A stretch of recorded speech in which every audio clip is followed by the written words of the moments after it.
சமூக அக்கறை இல்லாத படைப்பும் படைப்பாளியும் நடிப்பும் நடிப்பவனும் சமூகத்தின் சாபக்கேடு. அது படைப்பல்ல, விஷம். என் தலைமுறை என்ன சீர்கட்டாலும் உன் கல்லா நிறைய வேண்டும் என்ற உன் காசு வரிக்கு பெயர் என்ன சொல்ல? மிருகங்கள் கூட பசி தாண்டி தேடுவது இல்லை. நீயோ உன் காசு வரிக்கு என் சமூகத்தை பலியாக்குகின்றாயே கயவா. கலையும் படைப்பும் என்னவென்று அறியாத புரியாத என் இளைய தலைமுறையை எதை கலை என்று படைப்பென்று காட்டி இன்னும் அவன் சிந்தனையை சீர்கெடுப்பாய். வன்முறையை வக்கரத்தை தூண்டிவிட்டு அதை பிரம்மாண்ட போர்வையால் மூடி மறைத்து அவன் சிந்தனையில் கீழ்பிடிக்க வைக்கும் நீதானடா சமூக விரோதி. ஏன் இந்த வக்கரம் வன்முறை என்று கேட்டால் மக்கள் இதைதான் விரும்புகின்றார்கள் என்று சப்பை கட்டு கட்டுவார். ஒரு மாணவன் பள்ளியில் இருப்பதை விட வெளியில் சுற்றித் திரியதான் விரும்புகின்றான் என்பதற்காக அவன் விருப்பப்படி செய்து விடலாமா? ஆபாச படங்களை பிள்ளைகள் விரும்புகின்றார்கள் என்பதற்காக வீட்டின் மத்தியில் வைத்து போட்டு காட்டி விடலாமா? அதற்கும் மேல் கேட்டால் உலகப்படம் என்று ஒரு ஒற்றை பொய் சொல்வீர்கள். உலகம் உண்ணும் உணவுதான் என்னுடைய உணவா? உலகம் உடுக்கும் உடைதான் என்னுடைய உடையா? உலகம் கொண்ட பண்பாடுதான் தமிழர் மரபா? அவனுக்கு வழிகாட்ட வள்ளுவம் உண்டா?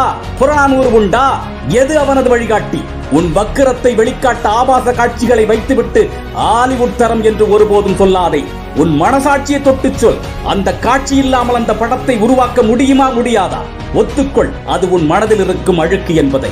அந்த அழுக்கை என் சமூகத்தில் கொட்டி அதை மேலும் சகதியாக்காது.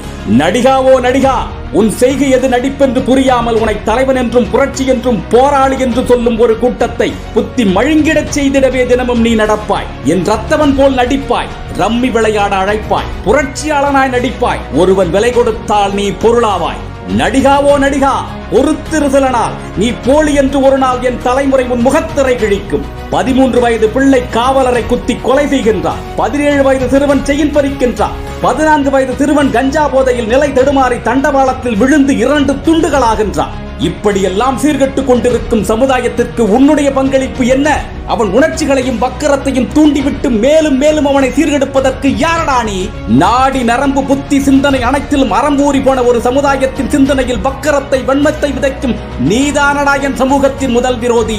யார் சீர்கெட்டாலும் என் தலைமுறை சீரழிந்தாலும் எதை வேண்டுமானாலும் செய்து உங்கள் திரைப்படத்தை வெற்றி பெற செய்யலாம், காசுக்காக எதையும் செய்யலாம் என்று துணியும் நீங்கள் எல்லாம் கலைக்கு மகன்கள் அல்ல, விலைக்கு மகன்கள்.